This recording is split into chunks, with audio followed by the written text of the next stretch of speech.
Shalom jemaat Tuhan. Shalom jemaat Tuhan yang sedang berada di rumah, yang sedang mengikuti ibadah live streaming untuk kenaikan Yesus Kristus. Puji Tuhan, hari ini kita bisa beribadah bersama-sama, meskipun kami yang ada di gereja dan Bapak Ibu Saudara yang ada di rumah. Kita bersyukur bahwa kematian dan kebangkitan serta kenaikan Yesus buat saya dan saudara memberikan hidup buat saya dan saudara. Sebab itu hari ini mari kita datang dan kita bersyukur bahwa hanya Dia yang layak disembah, hanya Dia yang layak dipuja. Sebab itu mari kita bersyukur dan kita katakan terima kasih. Terima kasih Bapa, Engkau baik. Engkau sungguh baik dalam hidupku. Engkau sungguh baik buat keluargaku. Terima kasih Bapa. Di dalam nama Tuhan Yesus kami berdoa dan kami serahkan ibadah kami.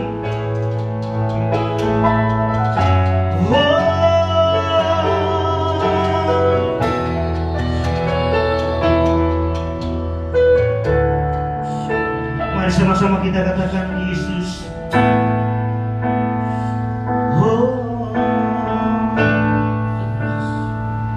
Sama-sama katakan Yesus,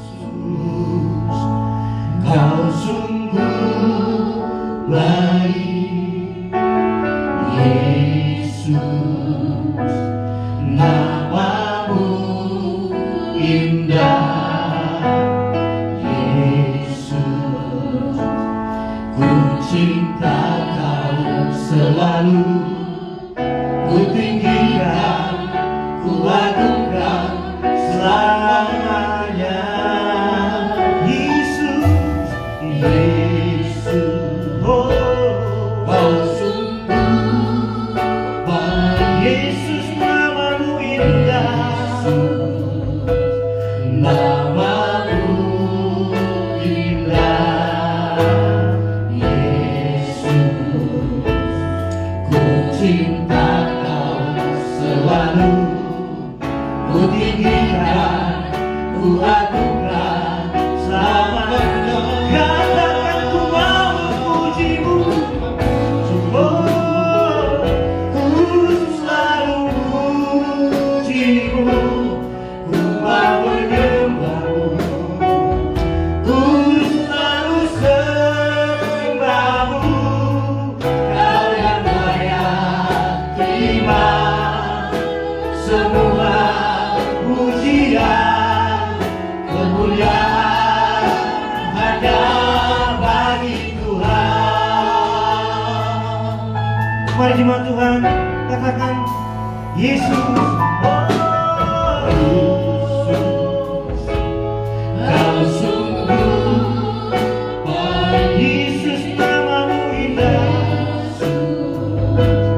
Namamu indah. Oh Yesus, ku cinta Kau selalu. Ku tinggikan, ku agungkan. Mari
kemuliaan, kemuliaan hanya bagi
I sing praises to your name.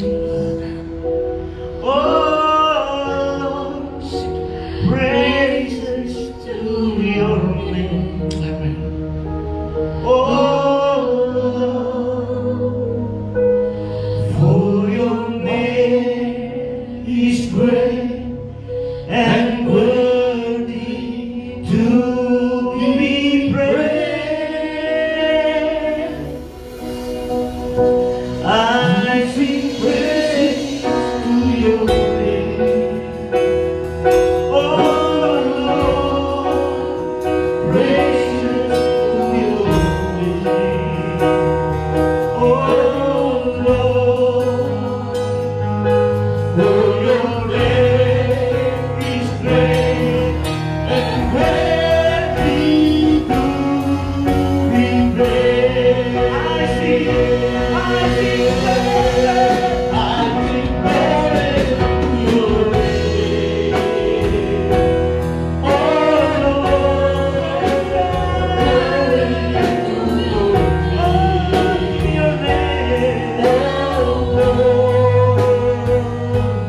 For your name is great and greatly to be praised.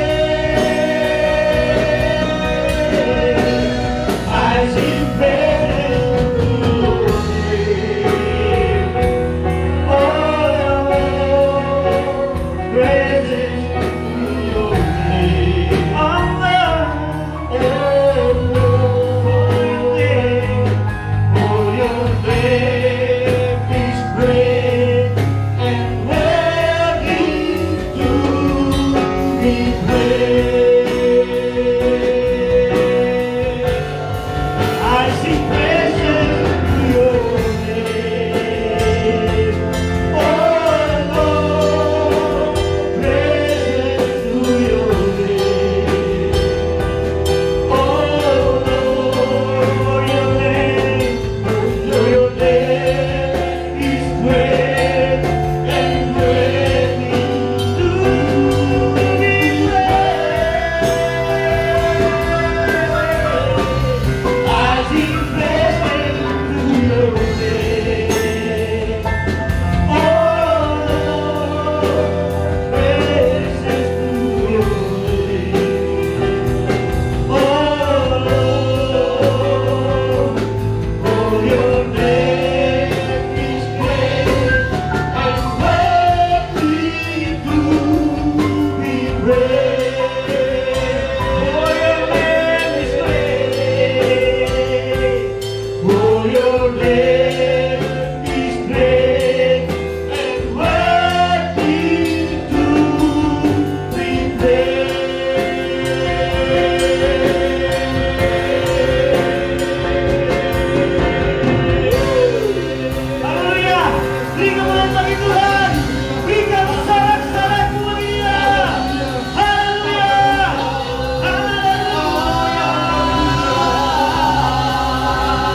daripada pemenang.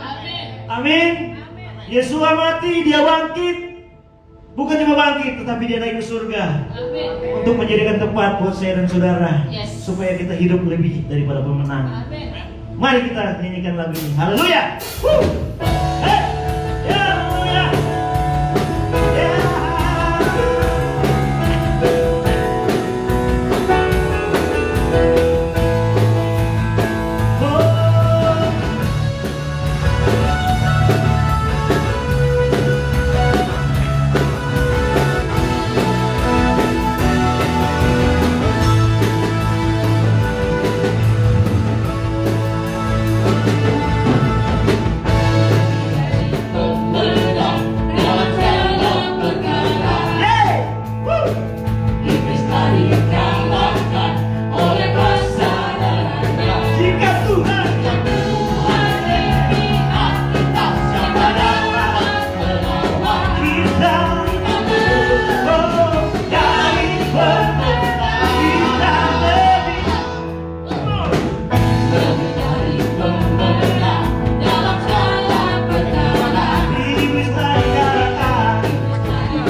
sungguh baik bagi kita, amin.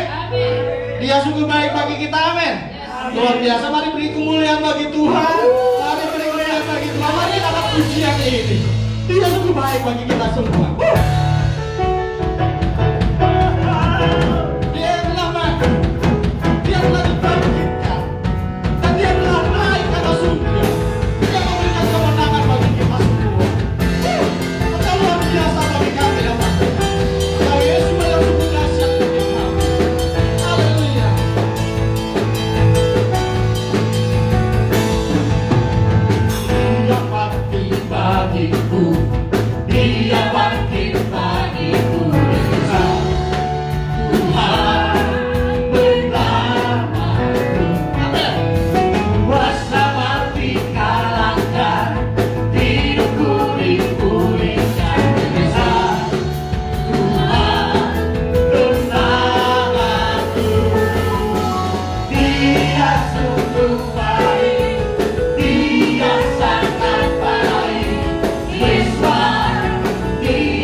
Terima kasih Bapa.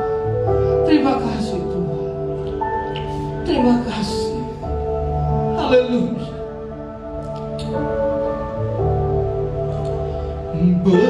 Bersamamu Bapa, ku lewati semua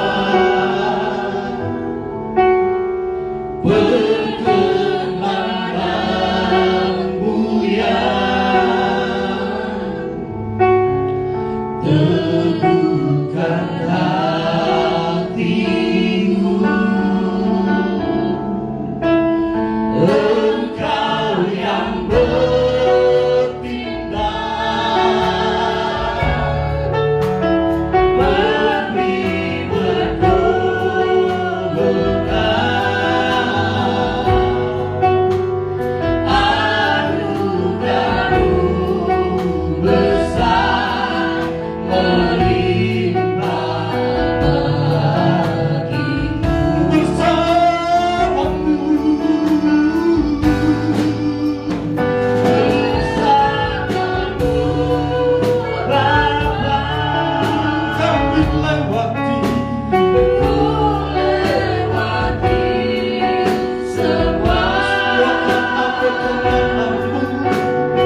bagi kami sekalian jemaat-Mu yang merayakan hari kenaikan Tuhan Yesua HaMasiah ke surga.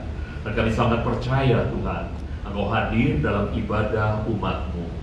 Terima kasih untuk ibadah online ini. Terima kasih untuk kehadiran-Mu memimpin dan memberkati kami, mengurapi pelayan-pelayan pujian dan musik. Demikian indah penyembahan yang kami sudah naikkan bagi-Mu, semuanya bagi hormat kemuliaan nama-Mu dari rasa syukur kami, syukur yang terdalam. Jemaat-Mu, GBT Tuberta HOB, benar-benar mengungkapkan rasa syukur ini kepadamu Tuhan. Dan sekarang silahkan Engkau berfirman, karena kami siap mendengarkan isi hati-Mu. Kami siap untuk menjadi pelaku-pelaku firman-Mu, agar dunia ini digarami oleh kehidupan kami. Dunia ini mendapat terang, karena terang yang dari Tuhan bersinar melalui kami ke tengah-tengah dunia yang ada dalam kegelapan. Berfirmanlah Tuhan, kami siap mendengarkannya. Demi nama Tuhan Yesua HaMasiah, kami mendoakan semua ini. Haleluya. Kita yang percaya dan diberkati Tuhan, sama-sama katakan amin. Amin. Amin. Oke, Ibu, Bapak, dan saudara-saudara sekalian yang ada di rumah, kita hari ini merayakan kenaikan Tuhan Yesua HaMasiah ke surga. Dan saya sangat percaya dalam ibadah hari ini, saudara-saudara, kita akan sangat diberkati, karena saya mengambil tema hari ini. Saya menyampaikan khotbah hari ini dengan tema kenaikan Tuhan adalah pendelegasian dari amanat agung Tuhan. Ini adalah saatnya, setelah ini adalah saatnya para murid action untuk memberitakan Injil ke seluruh dunia. Para murid action untuk menceritakan siapa Yesua HaMasiah, Tuhan dan Juru Selamatnya. Demikian pula dengan kita, saudara-saudara. Kita mendapatkan pendelegasian dari amanat agung Tuhan Yesua HaMasiah. Dan kita membaca ayat-ayatnya. Pertama ada,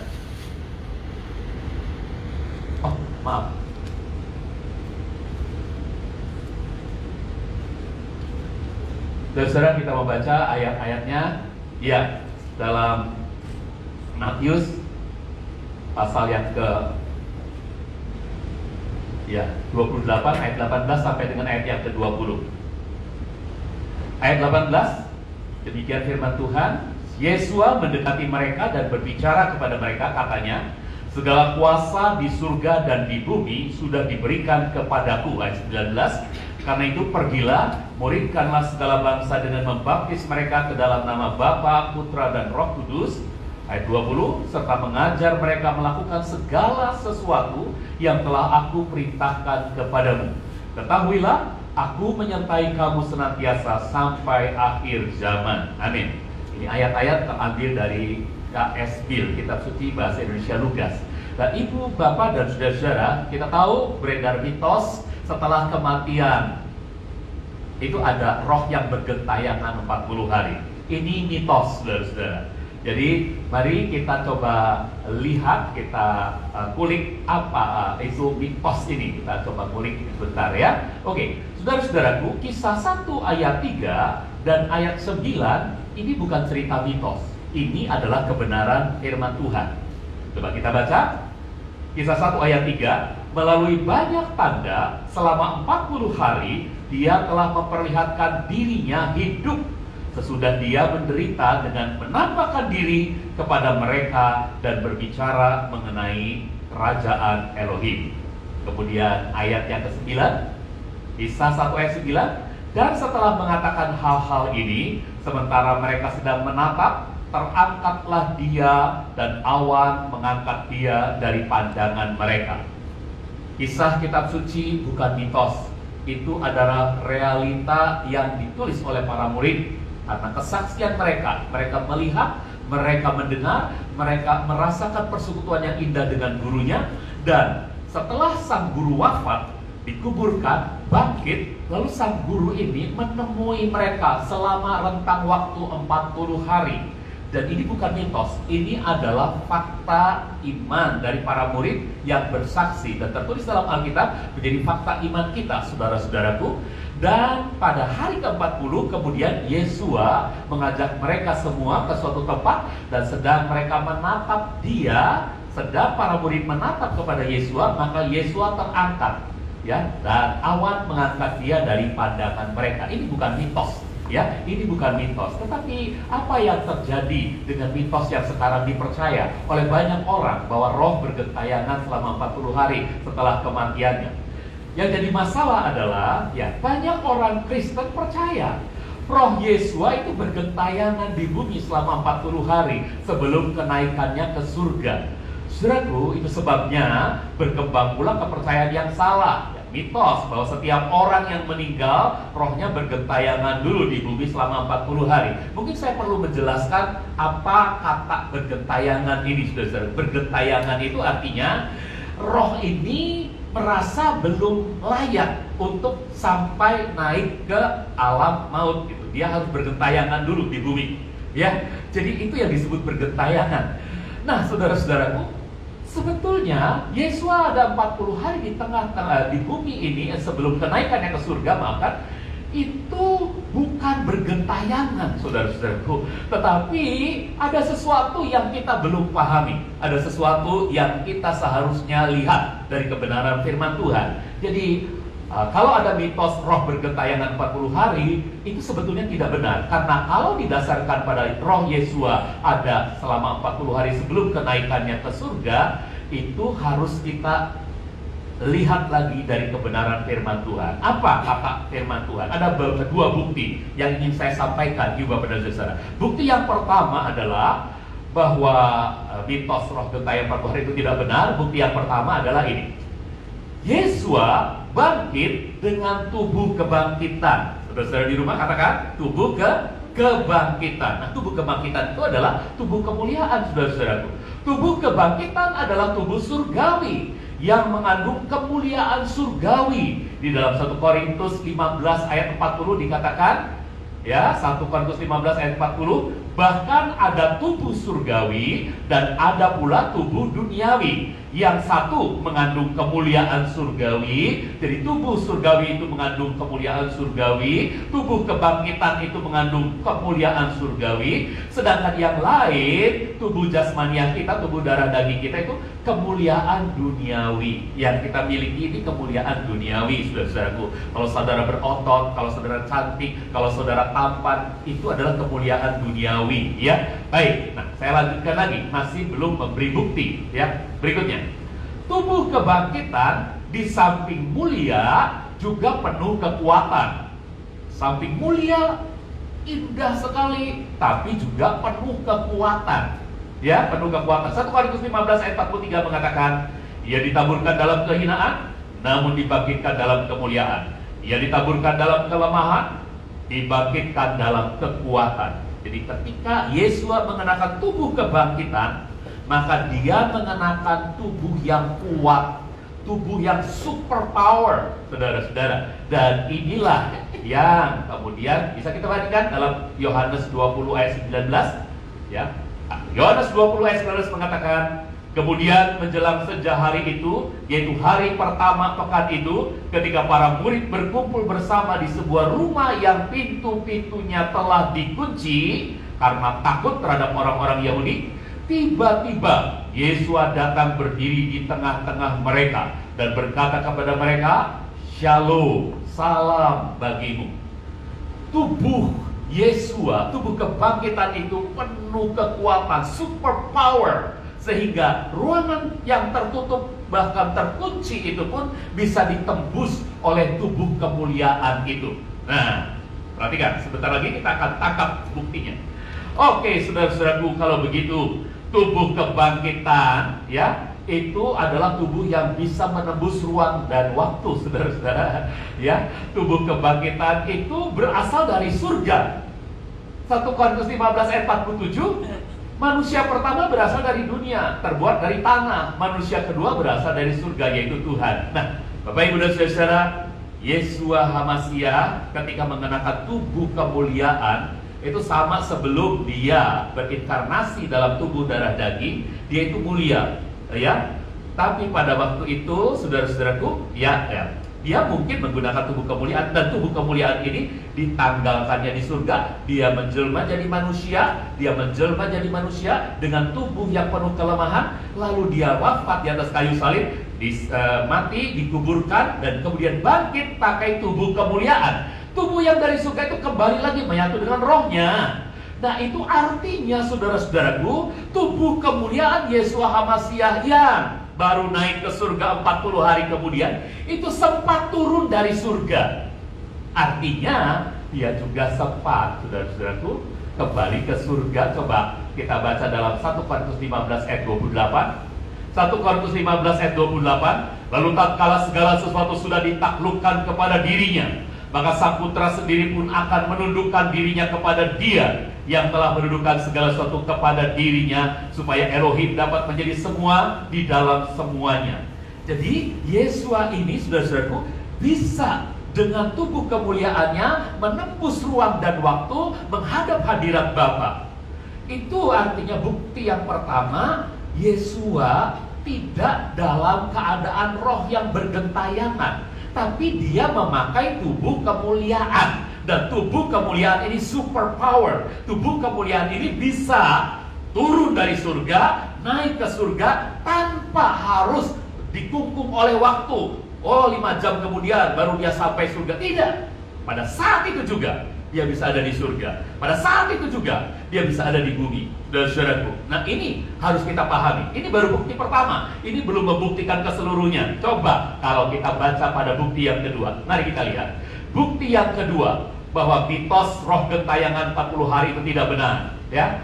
Bukti yang kedua, karena mitos ini dasarnya Yeshua naik ke surga bertemu Bapa pada hari ke-40. Padahal Yeshua pada hari pertama, katakan hari pertama setelah kebangkitannya, sejak kebangkitannya dia sudah menemui Bapa. Nah, ini yang banyak orang Kristen tidak tahu. Yeshua pada hari pertama sejak kebangkitannya dia sudah menemui Bapa. Wah, ini sangat kontroversi, saudaraku. Di ajaran Pak Yahya ini mungkin dianggap ajaran sesat. 40 hari kok Pak, dia baru menemui Bapa. Tidak, saya katakan. Ada ayat yang membuktikan bahwa hari pertama sejak kebangkitannya dia sudah menemui Bapa. Faktanya apa, saudaraku? Mari kita lihat. Yohanes 20 ayat 17a. Perhatikan. Di sini begitu Yeshua bangkit, Maria hendak menjamahnya. Tetapi Yeshua menampiknya dengan alasan dia harus jumpai Bapa lebih dulu. Coba kita baca dulu ayatnya. Yohanes 20 ayat 17. Yohanes 20 ayat 17a, Yeshua berkata kepadanya, "Janganlah menjamah aku, sebab aku belum naik kepada Bapakku." Oke? Nah, lanjutnya. Sesudah itu barulah Yeshua berkata, sekarang dia naik ke surga untuk jumpai Bapaknya. Sesudah menampik Maria, lalu dia berkata, sekarang aku akan berangkat ke surga menjumpai Bapa. Coba saudara baca ayat 17b-nya. Yohanes 20 ayat 17b-nya. Pergilah kepada saudara-saudaraku. Jadi tadi bilang, Maria jangan jamah aku, sebab aku belum naik kepada Bapa. Lalu ayat 17b-nya, pergilah kepada saudara-saudaraku dan katakanlah kepada mereka, sekarang aku akan naik kepada Bapakku dan Bapamu, kepada Elohimku dan Elohimmu. Sekarang Maria menjumpai Yesus pagi-pagi hari ketika Yeshua bangkit, betul? Dan Maria mau menjamah tubuh Yeshua, tapi Yeshua menampik, betul?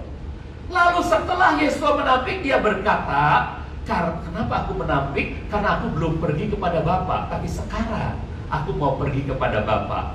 Betul? Jadi hari itu adalah hari pertama setelah kebangkitannya, saudara-saudaraku. Yeshua berangkat kepada Bapa. Untuk apa, saudara-saudaraku? Nah, ini dibuktikan lagi berikutnya dengan Yohanes 20 ayat 27. Yohanes 20 ayat 27, setelah berjumpa Bapaknya, barulah tubuh kemuliaan Yeshua itu boleh dijamah oleh manusia. Ketika Yeshua bangkit mengenakan tubuh kemuliaan, harus jumpa Bapa dulu sebelum bisa dijamah oleh manusia. Dan ketika dia sudah naik kepada Bapa dalam ayat 17b, lalu ayat 27-nya mengatakan begini. Lalu dia berkata kepada Thomas, Ulurkanlah jarimu ke sini, periksalah kedua tanganku, dan ulurkanlah lenganmu, cucukkanlah ke dalam lambungku. Janganlah terus tidak percaya, percayalah. Saudara, mengapa kepada Maria dia menampik untuk dijamah, tetapi kepada Thomas justru dia berkata, sekarang cucukkan tanganmu, cucukkan lenganmu ke lambungku, cucukkan jarimu ke tanganku. Kenapa boleh dijamah? Karena ayat 27 ini, Yesua sudah naik kepada Bapa, tapi dalam tubuh kemuliaan. Manusia setelah Yesua jumpai Bapaknya di surga. Nah, saudara-saudaraku, inilah bukti bahwa Yesua bangkit dengan tubuh kemuliaan yang super power itu, bukan gentayangan dengan rohnya di bumi, ya. Dan ajaibnya, tubuh ini adalah tubuh yang maha hadir, yang bisa hadir di mana dan kapan saja. Oke? Nah, saudara-saudaraku, mari kita lihat sebuah penggambaran. Saya coba melukiskannya dalam sebuah gambaran, saudara-saudaraku. Ya, gambaran ini mungkin perlu dipertegas lagi supaya saudara-saudara di rumah bisa melihat dengan jelas. Nah, saudaraku, ini ada langit pertama, langit kedua, langit ketiga dalam ungkapannya Rasul Paulus, ya. Dan langit pertama itu adalah sebuah tempat yang membawahi tempat roh orang tidak percaya, orang meninggal yang tidak percaya, dan tempat penghukuman kekal atau neraka. Kemudian langit kedua adalah dunia orang hidup. Disinilah, di bawah langit kedua inilah manusia hidup, saudara-saudaraku. Ya, jadi kehidupan manusia di kolong langit. Ya, kemudian ada langit ketiga, ini adalah surga dan Firdaus. Ya, Firdaus adalah tempat istirahatnya roh-roh orang saleh, roh-roh orang yang telah meninggal. Ya, mereka beristirahat di Firdaus, di pangkuan Abraham. Tapi nanti ada sebuah tempat yang disebut surga. Ya, ini masih di bawah langit ketiga. Nah, ini adalah kehidupan dengan tubuh kemuliaan. Semua yang berdiam di surga ini adalah orang-orang yang sudah memakai tubuh kemuliaan dengan Yesua HaMasyiah yang sulung dari kebangkitan. Yesua HaMasyiah yang sulung mengenakan tubuh kemuliaan. Orang-orang percaya selanjutnya adalah orang-orang yang mengenakan tubuh kemuliaan yang kedua, ketiga, keempat, yang sulungnya adalah Yesua HaMasyiah. Itu kesaksian Alkitab, itu kebenaran yang diungkapkan oleh Alkitab. Saudara-saudara, mari kita melihat pada dunia orang hidup ini, 2000 tahun yang lalu Yesua disalibkan.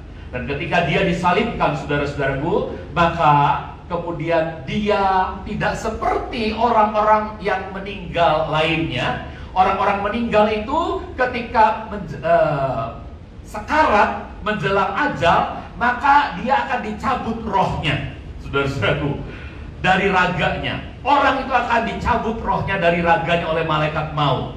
Tetapi Yesua tidak seperti itu.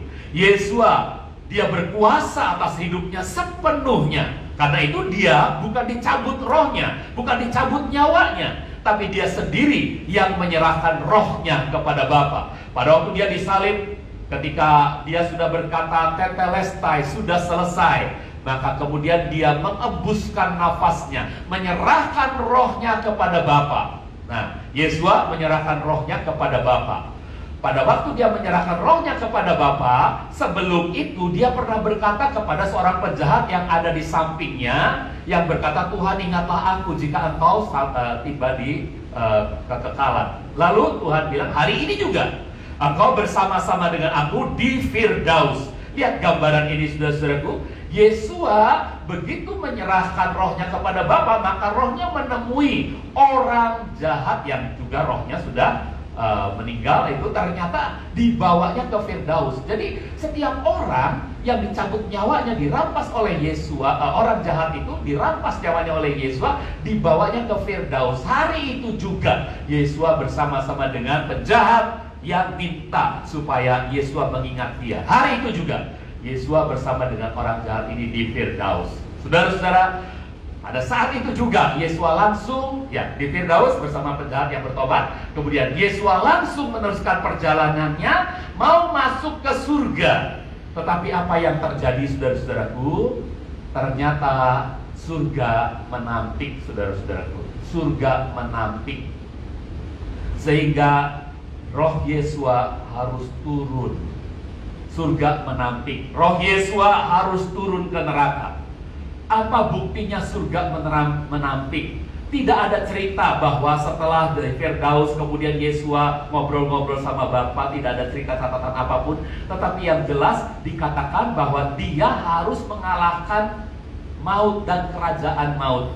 Jadi seakan-akan ada sebuah tampikan surga itu menampik dan roh Yesua turun ke neraka. Roh Yesua turun ke neraka. Untuk apa? Untuk mengalahkan kerajaan maut, mengambil kunci alam maut.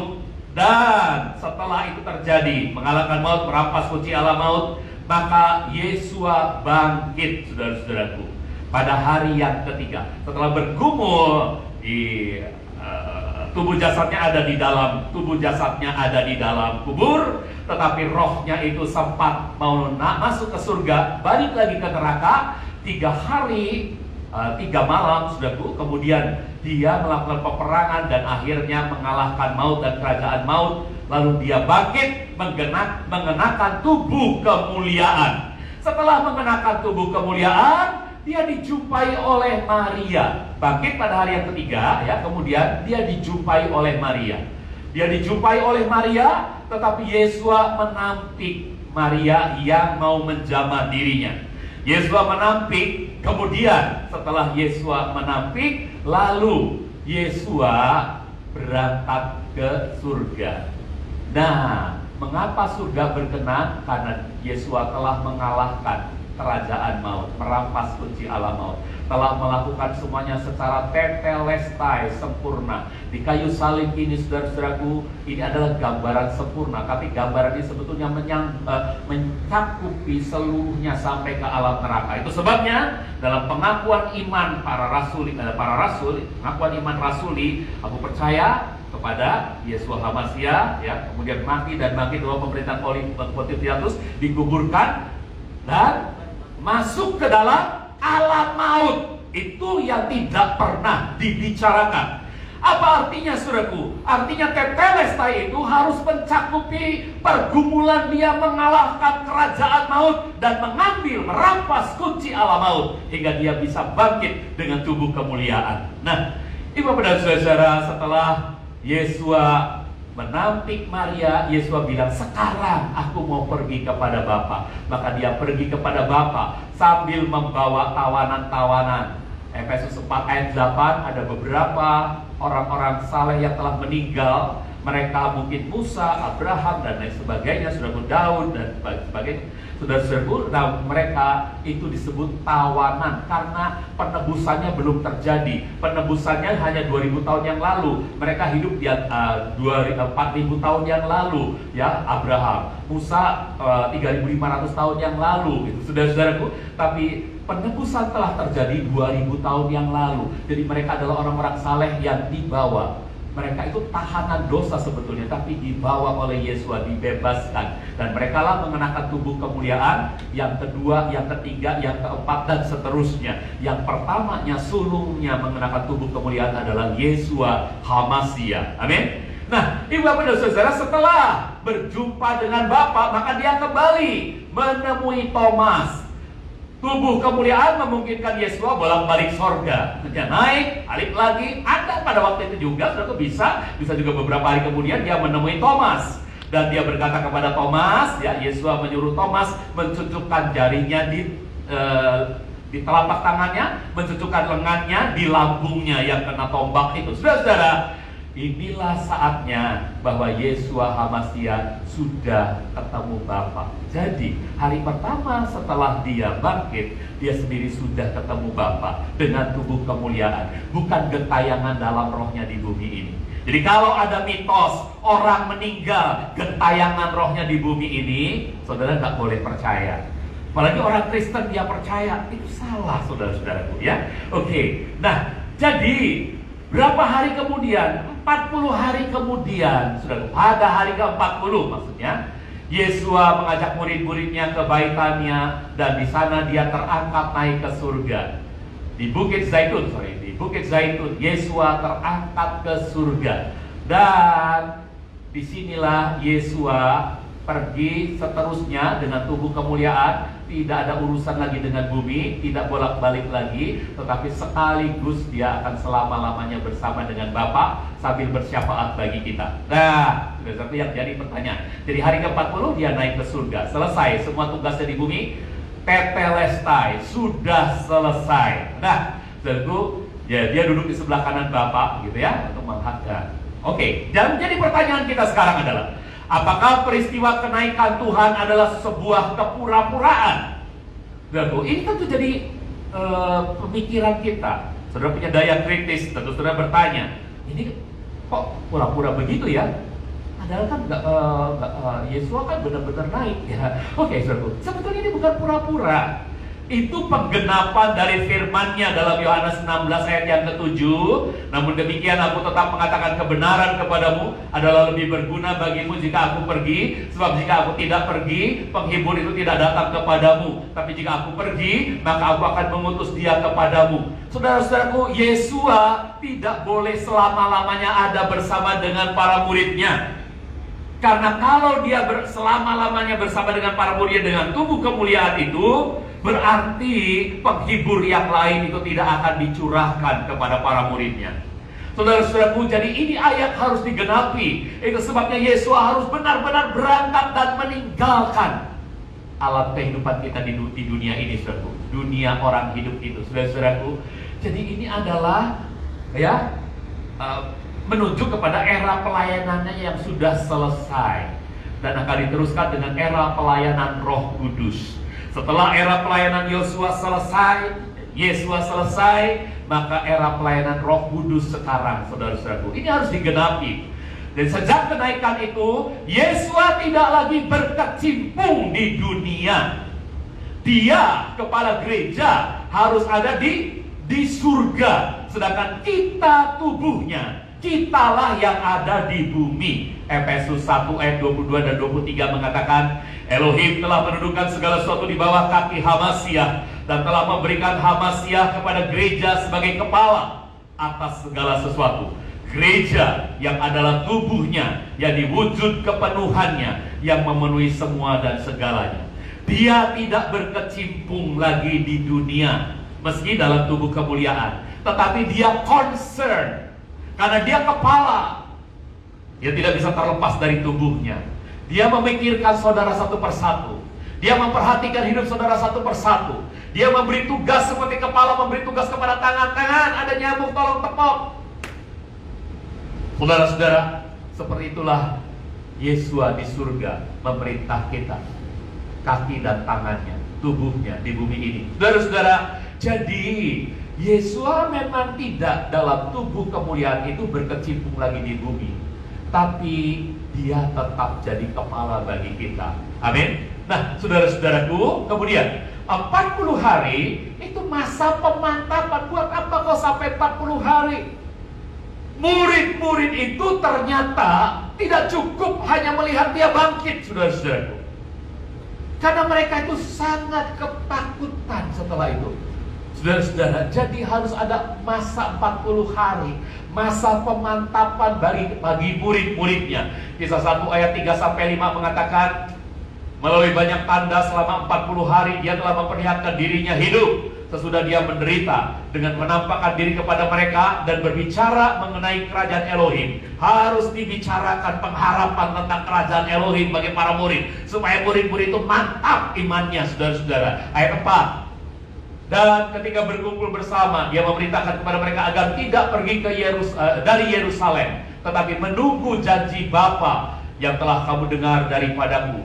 Karena sesungguhnya ayat 5, Yohanes telah membaptis kamu dalam air, tetapi dalam beberapa hari lagi kamu akan dibaptis dalam Roh Kudus. Yesus harus memantapkan para muridnya. Tunggu sebentar lagi. Sebentar lagi kamu akan dibaptis dalam Roh Kudus. Saudara-saudaraku, itu harus dimantapkan. Kenapa? Karena nanti era pelayanannya selesai dan akan dilanjutkan dengan era pelayanan Roh Kudus, saudara-saudaraku. Nah, itu sebabnya murid-muridnya perlu dimantapkan. 1 Korintus 5, Kisah 13 ayat 31. Lalu dia menampakkan dirinya untuk beberapa hari kepada mereka yang telah mengikutinya dari Galilea ke Yerusalem. Para murid dari Galilea adalah orang-orang sederhana, saudara-saudaraku. Nah, mereka rela meninggalkan segala sesuatunya untuk mengikut Yesua sampai Yesua disalibkan di Yerusalem. Saudara, mereka mungkin rindu untuk pulang kembali ke Galilea, dan benar mereka pulang ke Galilea. Lalu Petrus berkata kepada teman-temannya, "Aku mau menjalaikan." Teman-temannya bilang, "Kami juga ikut." Petrus hampir saja kembali kepada hidup lamanya. Minggu lalu kita mendengar khotbah Ibu Miranti mengatakan bahwa kita harus meninggalkan masa lalu. Ya saudara, jadi Petrus rupanya masih dikungkungi oleh masa lalunya. Masa ketika dia masih senang jadi seorang nelayan. Pada hari-hari selanjutnya Tuhan akan jadikan dia penjala manusia. Jadi perlu Yesua menemui Petrus, saudaraku. Perlu meneguhkan Petrus. Makanya di tepi danau Genesaret itu, di tepi danau Galilea itu, Yesua bertanya sampai 3 kali, "Petrus, apakah engkau menyayangi aku? Apakah engkau menyayangi aku?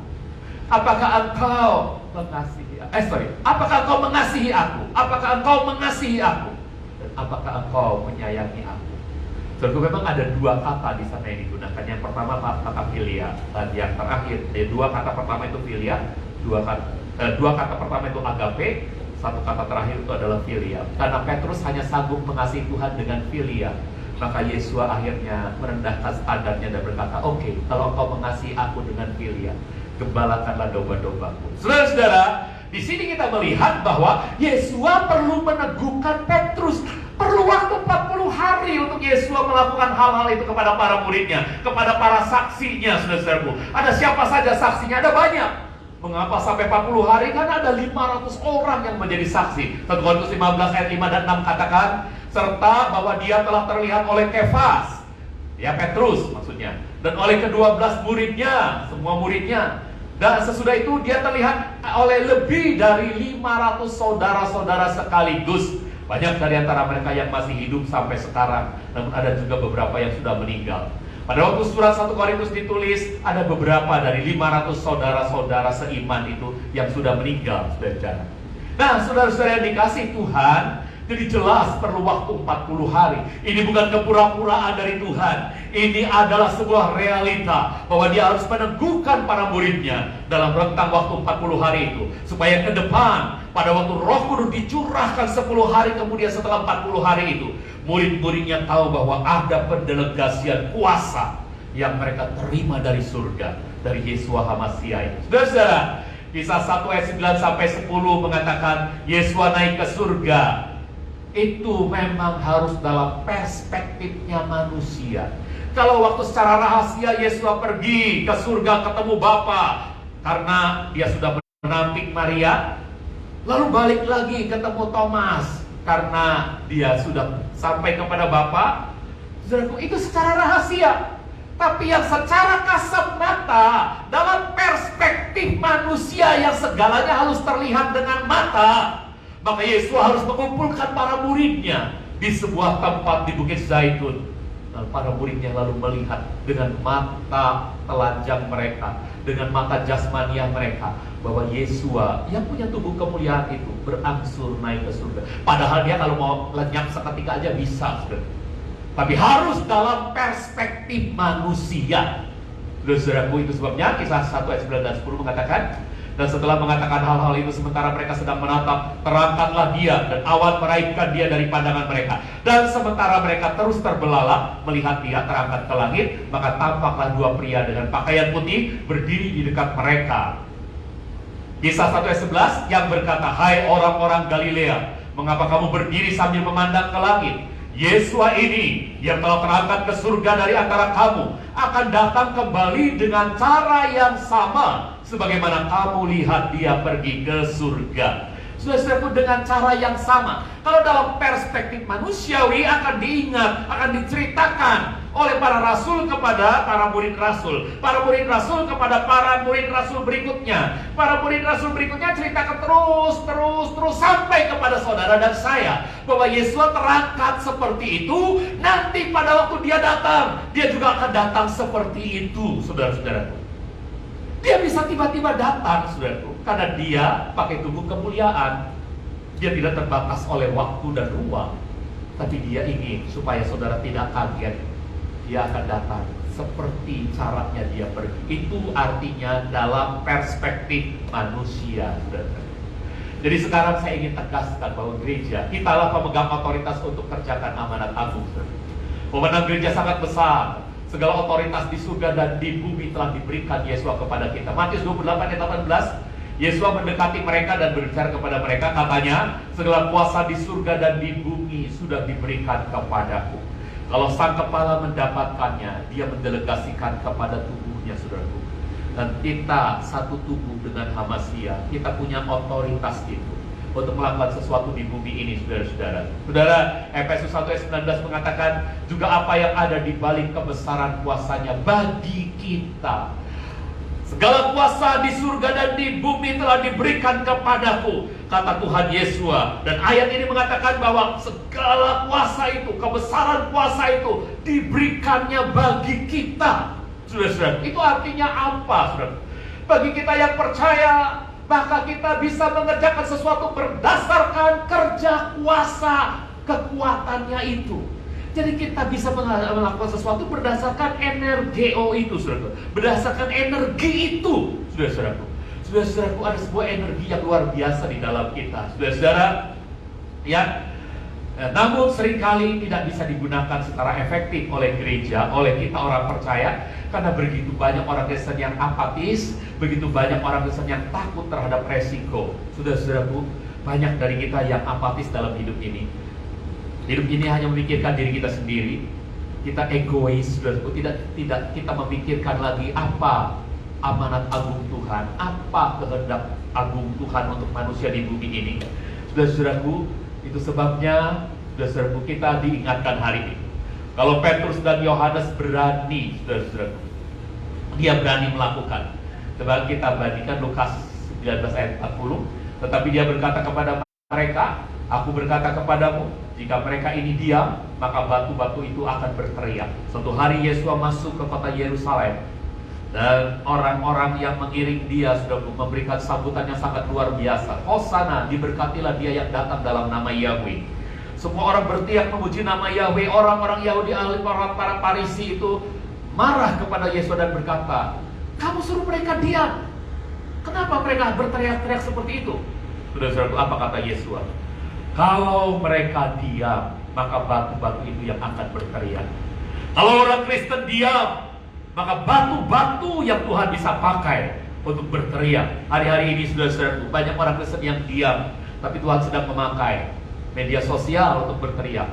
Tuhan sedang memakai YouTube, Tuhan sedang memakai banyak hal untuk berteriak. Tapi apakah saudara mau ketinggalan? Saudara harus seperti Petrus yang berani. Dia tadinya takut, saudaraku. Dia ketakutan bersama dengan teman-temannya. Mereka bersembunyi di ruang yang terkunci. Mereka gak berani. Bahkan sebelumnya Petrus menyangkali Yesua 3 kali. Saudaraku, sekalipun Yesua sudah memberikan kekuatan kepada Petrus, saudaraku, bisa saja Petrus ini lemah kembali. Tapi begitu Roh Kudus turun memenuhi hidup Petrus, membaptis dia dengan baptisan Roh Kudus, dalam Roh Kudus, maka yang terjadi adalah dia jadi orang yang berani. Petrus dan Yohanes pada satu hari, saya bacakan dalam Kisah Rasul 4 ayat 13 dan 20. Adapun ketika melihat keberanian Petrus dan Yohanes, dan ketika memahami bahwa mereka adalah orang-orang yang tidak berpendidikan dan bodoh, mereka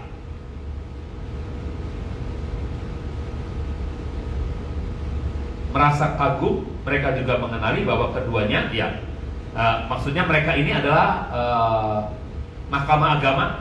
Mahkamah agama itu kagum memang, karena Petrus baru saja menyembuhkan orang yang ada di pintu gerbang Elok, pintu gerbang Bait Suci. Mereka juga mengenali bahwa keduanya adalah orang-orang yang selalu bersama Yesua. Saya bacakan ayat selanjutnya.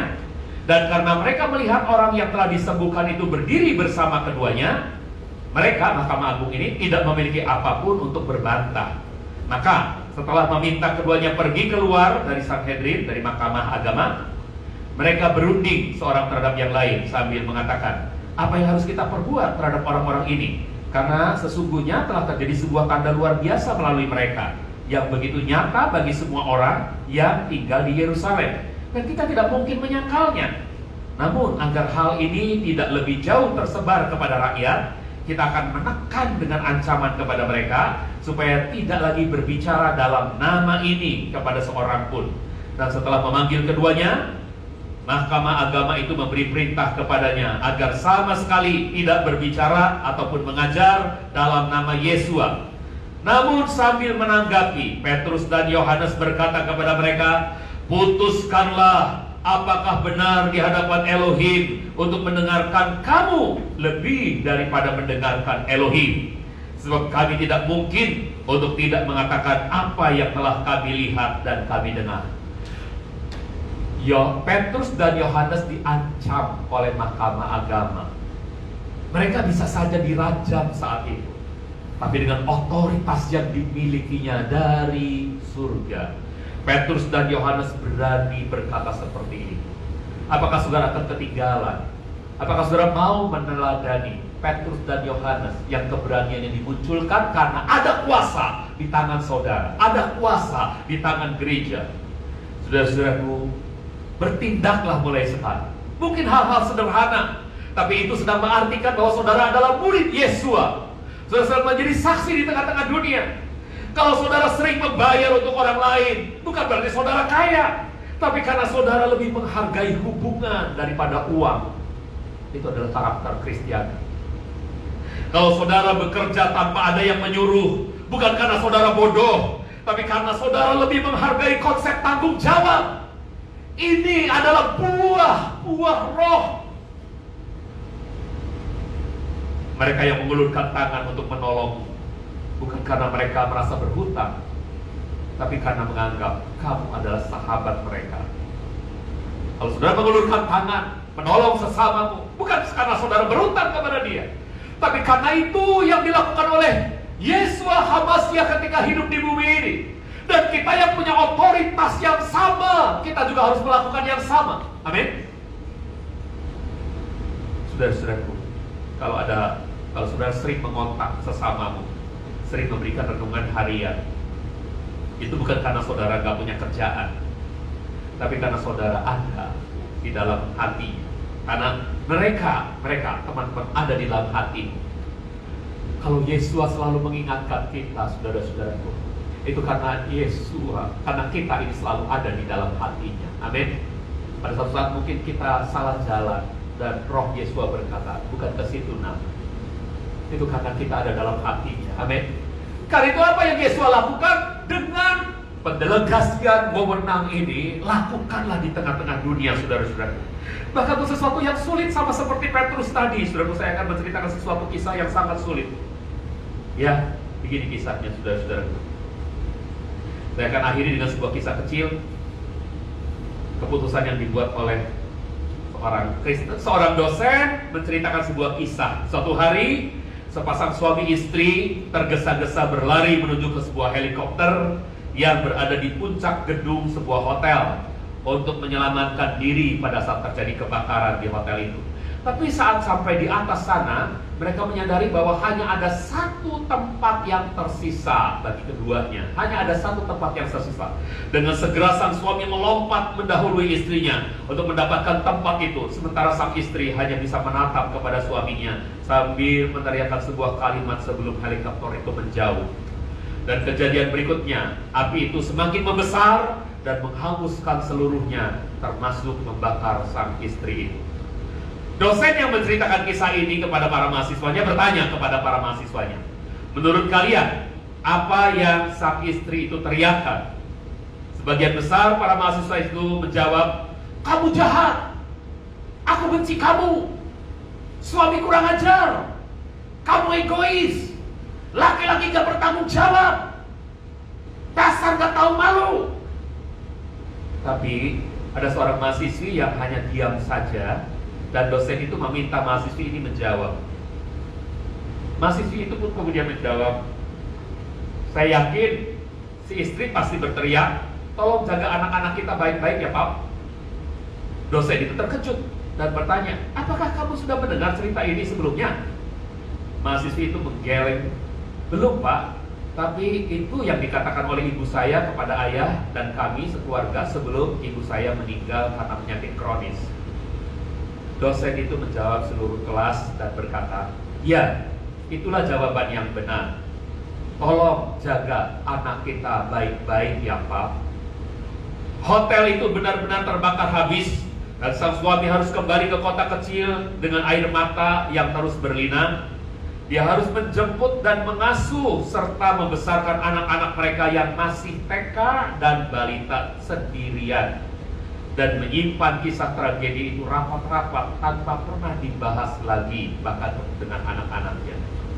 Bertahun-tahun kemudian anak-anaknya telah menjadi dewasa, ada yang menjadi pengusaha, ada yang menjadi dokter, ada satu lagi yang masih bekerja sambil kuliah.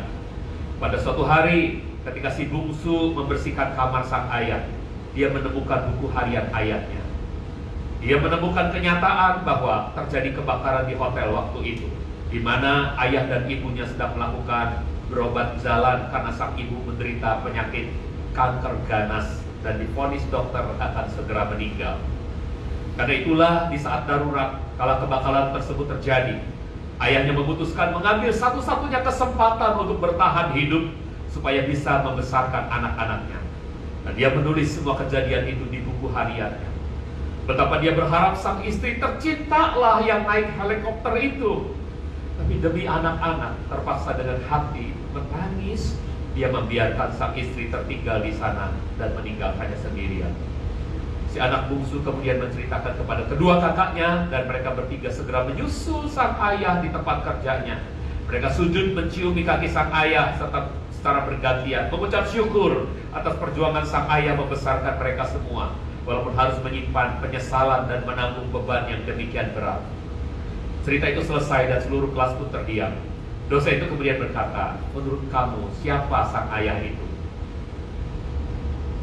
Seluruh mahasiswa hening. Lalu sang dosen berkata, "Sang ayah itu saat ini berada di hadapan kalian." Para mahasiswa itu segera bertepuk tangan, ada yang berlarian memeluk sang dosen, ada yang terhenyak meneteskan air mata haru. Mereka sekarang mengerti hikmah dari cerita nyata ini, bahwa kebaikan dan kejahatan di dunia ini tidak sesederhana yang kita pikirkan. Ada berbagai macam cerita, komplikatif sekali, dan alasan di balik peristiwa yang kadang-kadang sulit dimengerti. Itu janganlah pernah melihat hanya dari luarnya saja dan kemudian langsung menghakimi, apalagi tanpa tahu apa-apa. Mengapa saya ceritakan cerita ini? Saya berharap Gereja Tuhan GBT HOB mengerti apa yang harus saudara lakukan di saat yang paling sulit sekalipun, di saat yang paling tidak mungkin sekalipun. Dalam pendelegasian kuasa Tuhan, Tuhan akan memberikan saudara pilihan yang paling tepat dan saudara bisa melakukan itu. Itulah action yang harus dilakukan pada peringatan hari kenaikan Tuhan ini. Yang penting adalah bertindak dalam nama Yeshua HaMasiah. Dan jangan pernah menyerah, saudara. Kalau saudara berbuat banyak kebaikan, jangan pernah menyerah. Lihat, kalau saudara rusak sarang laba-laba, maka laba-laba itu akan segera menganyam kembali sarangnya. Kalau saudara merusak sarang lebah, mengambil madunya, maka tidak lama kemudian lebah itu akan membentuk kembali sarangnya, saudara-saudaraku, dan menghasilkan madu yang baru. Kalau saudara merusak sarang semut, saudaraku, maka mereka tidak pernah menyerah. Tidak lama kemudian mereka akan membangun kembali sarang itu bersama-sama, saudara-saudara. Semacam itulah yang harus dilakukan oleh anak-anak Tuhan. Mari kita teladani Yeshua HaMasiah, selalu berbuat baik demi kemuliaannya dan demi kebaikan manusia di sekitar kita dan lingkungan kita. Amin. Tuhan memberkati kita semua. Saudaraku, saya ingin mengajak saudara menyanyikan sebuah lagu. Tuhanku tak pernah gagal, ya saudara-saudaraku. Ya, lagu ini adalah lagu dari Sound of Praise, ya. Kita bersyukur ada lagu indah yang boleh dinyanyikan. Nanti kita akan bersama-sama menyanyikan lagu ini. Segala perkara dapat ku tanggung di dalam Dia yang memberi kekuatan kepadaku.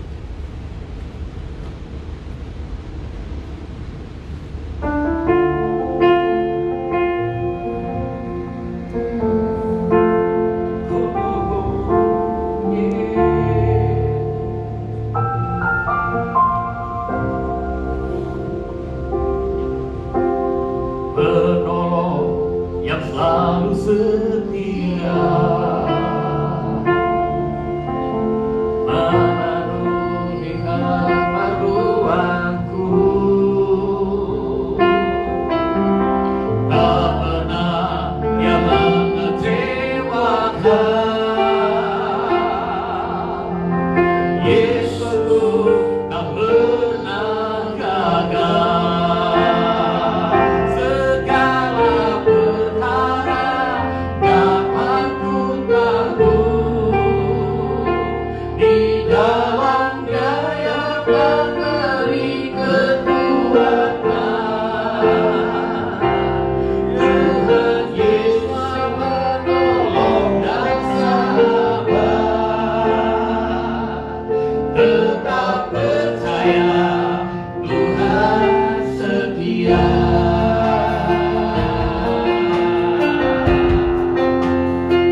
dalam ibadah kenaikan Tuhan Yesus Masih melalui live streaming ini.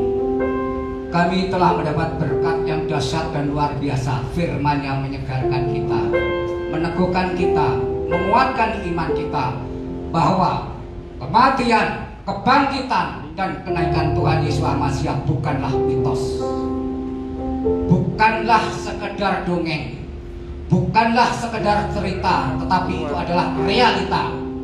Bukankah itu sekedar fiktif, tetapi itu fakta yang nyata dilihat oleh semua mata yang menyaksikan. Sungguh luar biasa. Terima kasih Tuhan, terima kasih.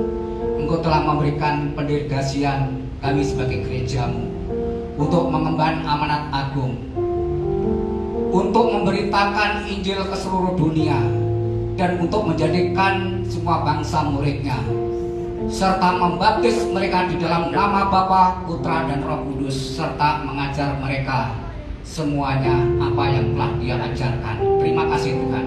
Kami percaya bahwa firman-Mu itu iya dan amin.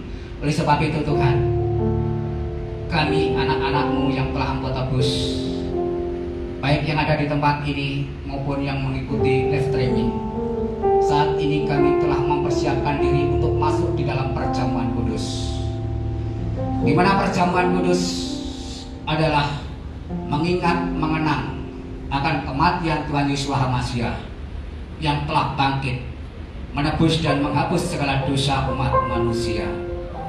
Oleh sebab itu Tuhan, kami percaya dan yakin bahwa di saat kami makan roti yang adalah bentuk dari tubuh Tuhan Yesus Masih, serta minum anggur yang adalah bentuk daripada persekutuan darah Tuhan Yesus Masih, disitulah ada persekutuan, persatuan, dan penyatuan bahwa Tuhan Yesus Masih ada di dalam kita dan kita ada di dalam Tuhan Yesus Masih. Dan disitulah ada kuasa mujizat yang terjadi bagi setiap orang yang percaya kepadanya. Terima kasih Tuhan. Saudara yang dikasihi Tuhan Yesus Masih, mari kita angkat roti di tangan kanan kita dan dengarkan firman Tuhan berikut ini, di mana Tuhan Yesus Masih berkata, "Akulah roti hidup yang turun dari surga.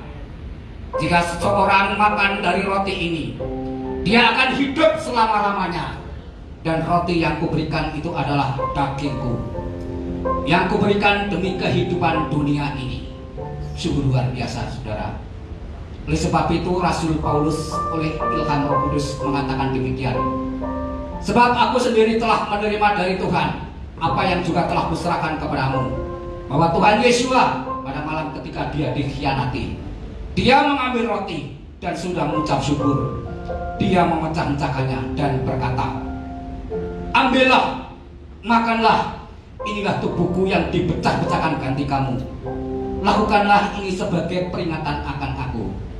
Saudara, bukankah roti yang adalah bentuk dari persekutuan kita dengan tubuh Tuhan Yesus Masih sudah ada di tangan kita? Mari kita makan dengan mengucap syukur di dalam nama Tuhan Yesus Masih.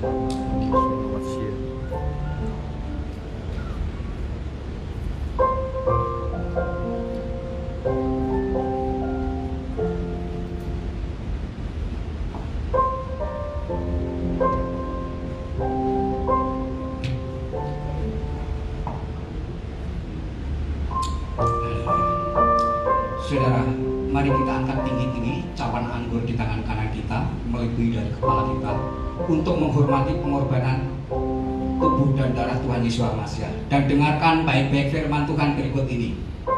"Dan demikian pula cawan itu, sesudah makan, Tuhan Yesus berkata, 'Cawan ini adalah perjanjian baru di dalam darahku. Lakukanlah ini sesering kamu dapat meminumnya sebagai peringatan akan aku. Sebab sesering kamu dapat makan roti itu dan minum cawan itu, kamu sedang memberitakan kematian Tuhan sampai Dia datang.'" Saudara, bukankah cawan anggur yang adalah bentuk persekutuan kita dengan darah Tuhan Yesus Masih sudah ada di tangan kita? Amin. Mari kita minum dengan ucap syukur di dalam nama Tuhan Yesus Masih.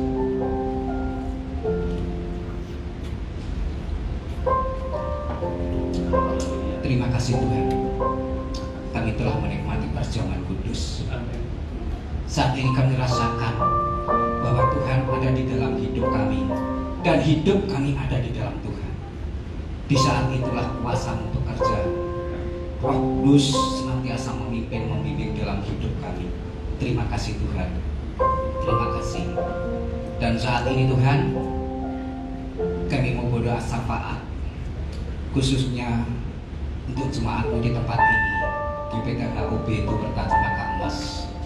Dalam ibadah kenaikan Tuhan Yesus Hamasiah, kami percaya ada urapan berkat dan ada kuasa mujizat yang terjadi di dalam kehidupan saudara-saudara sekalian. Oleh sebab itu, kami berdoa, biarlah berkat dari Bapa di surga di dalam nama Tuhan Yesus Hamasiah turun atas jemaat di tempat ini maupun yang ada di rumah yang mengikuti ibadah ini.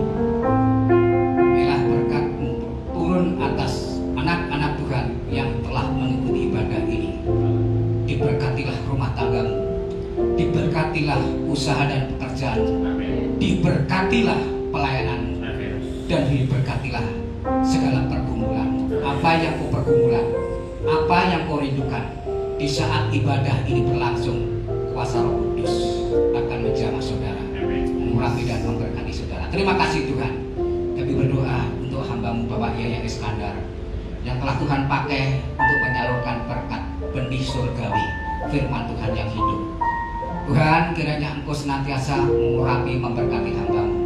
Pakai lebih dahsyat, lebih heran dengan kuasa firman-Mu yang senantiasa hidup, dan biar hidupnya untuk menjadi saluran berkat dan mempermuliakan nama-Mu.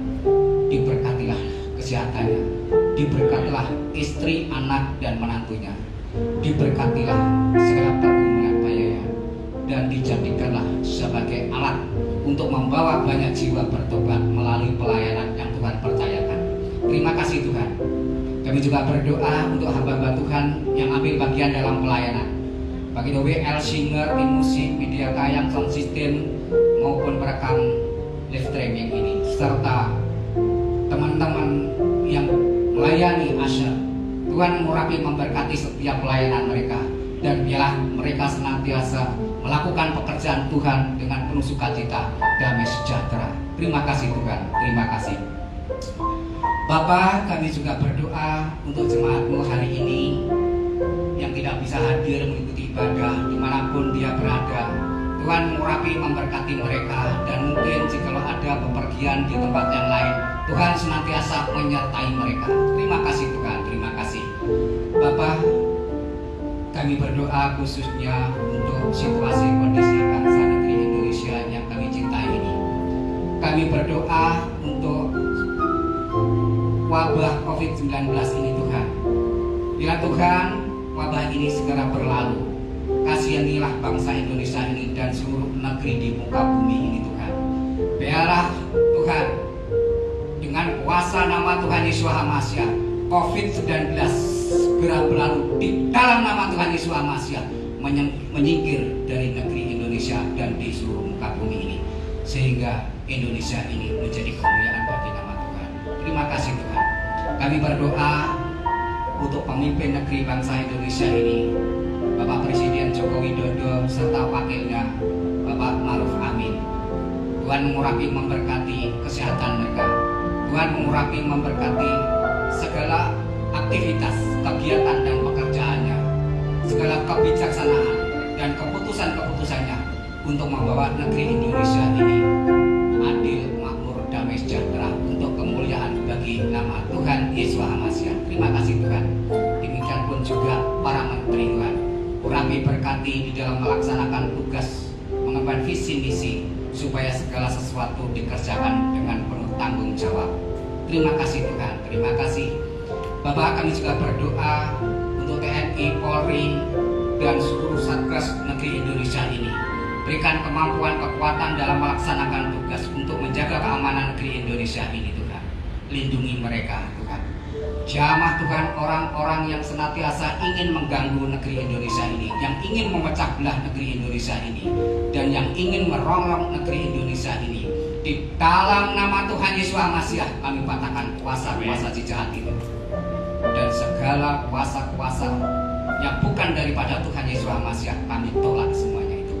Biarlah negeri Indonesia ini menjadi milik Tuhan untuk kemuliaan bagi nama Tuhan Yesus Masih. Terima kasih Tuhan, terima kasih Bapak. Kami juga berdoa khususnya untuk visi misi Gereja GBT HUB itu Bertahan Mas ini, khususnya di dalam mengemban amanat agung untuk memberitakan Injil Kerajaan-Mu dan untuk memuliakan nama-Mu melalui pengajaran pendalaman Alkitab setiap hari Jumat. Tuhan, Tuhan urapi berkati hamba-Mu Bapak Yaya Iskandar yang telah Tuhan pakai untuk menyampaikan ajaran-ajaran yang mempermuliakan nama-Mu. Terima kasih Tuhan. Demikian pun juga dalam melaksanakan visitasi untuk kunjungan ke STT di seluruh Indonesia untuk membagikan baik itu kitab suci maupun buku-buku rohani. Tuhan mengurapi memberkati visi misi ini Tuhan, dan bila semuanya itu untuk pemuliaan bagi nama-Mu Tuhan. Terima kasih Tuhan, terima kasih. Dan bila Gereja GBT HUB itu Bertahan Mas ini boleh menjadi berkat bagi STT di seluruh Indonesia, bahkan gereja-gereja di seluruh Indonesia, untuk kemuliaan bagi nama Tuhan Yesus Masih. Terima kasih Tuhan. Dan kami membawa kota Jakarta dan sekitarnya ini, kami menyerahkan ke dalam tangan kedaulatan Tuhan. Dan biarlah shalom Tuhan Yesus Masih turun atas DKI Jakarta dan sekitarnya ini. Diberkatilah kota Jakarta, diberkatilah kota sekitarnya, dan diberkatilah seluruh wilayah negeri Indonesia ini, diberkati dengan penuh sukacita dan sejahtera. Shalom untuk umat pilihan Tuhan bangsa Israel, orang Yahudi, dan kota Yerusalem, Bethlehem, dan sekitarnya.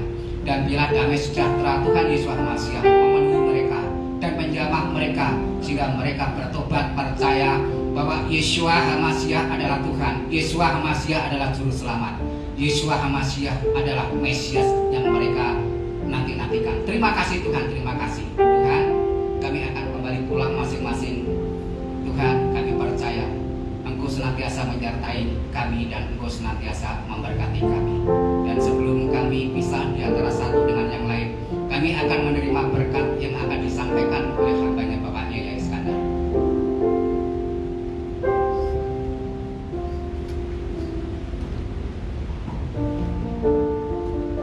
Saudara, baru saja saya mendengar kabar Bapak Pendeta Nathanael Yayu Nathanael dari Solo dipanggil pulang oleh Bapak Surgawi ketika sedang berkhotbah terkena serangan jantung. Mari kita berdoa untuk keluarganya, kiranya Tuhan memberikan kekuatan dan penghiburan. Lalu saya tutup dengan doa berkat.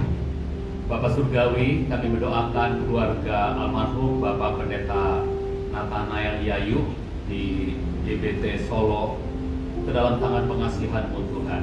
Engkau mengasihi istrinya, anak-anaknya, dan seluruh jemaat yang ditinggalkan. Engkau kuatkan mereka, teguhkan mereka, karena mereka punya pengharapan yang pasti dalam Yeshua HaMashiach. Hamba-Mu ini sudah selesai menyelesaikan tugasnya di bumi ini, dan sekarang Tuhan sudah jemput pulang.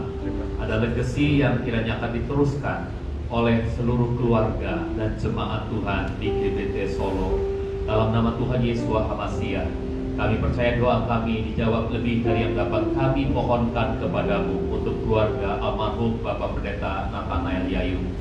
Dan sekarang saudara-saudara, mari tadahkan tangan dan buka hati semua kita yang siap, yang sedia untuk melaksanakan amanat agung yang Tuhan sudah delegasikan kepada kita, menjadikan sekalian bangsa murid Tuhan Yeshua HaMashiach, dan mengajarkan kepada membaptis mereka dalam nama Bapa, Putra, dan Ruach HaKodes, dan mengajarkan kepada mereka apa-apa yang telah diajarkan oleh Yeshua HaMashiach kepada kita semua, mulai dari hal-hal yang terkecil dalam tindakan-tindakan di sekitar rumah kita dan tetangga kita, teman-teman kita. Kita siap melaksanakannya, maka berkat dari ibadah kenaikan Tuhan ini kita akan terima saat ini. Kasih karunia dari Tuhan kita Yeshua HaMashiach, kasih Bapa Surgawi kita Bapa Yahweh yang mulia, dan persekutuan Roh Kudus menyertai hidup kita sekalian mulai saat ini sampai kekal selama-lamanya. Dan sementara kita hidup di bumi ini, kita akan jadi pelaksana-pelaksana dari amanat agung Tuhan dengan otoritas penuh yang Dia berikan. Dan tanpa rasa takut, hidup kita menjadi berkat di tengah-tengah dunia, karena Yahweh memberkati kita dan melindungi kita. Yahweh menyinari kita dengan wajahnya dan memberi kita kasih karunia. Yahweh menghadapkan wajahnya kepada kita dan memberi kita damai sejahtera. Kita menerima semua berkat ini dengan iman dalam nama Tuhan Yesua HaMashiach. Haleluya, kita yang percaya sama-sama katakan amin. Amin. Shalom, shalom, damai Tuhan turun ke atas pusara. Shalom, shalom, damai Tuhan sekarang dan selamanya.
Shalom, selamat kenaikan Tuhan.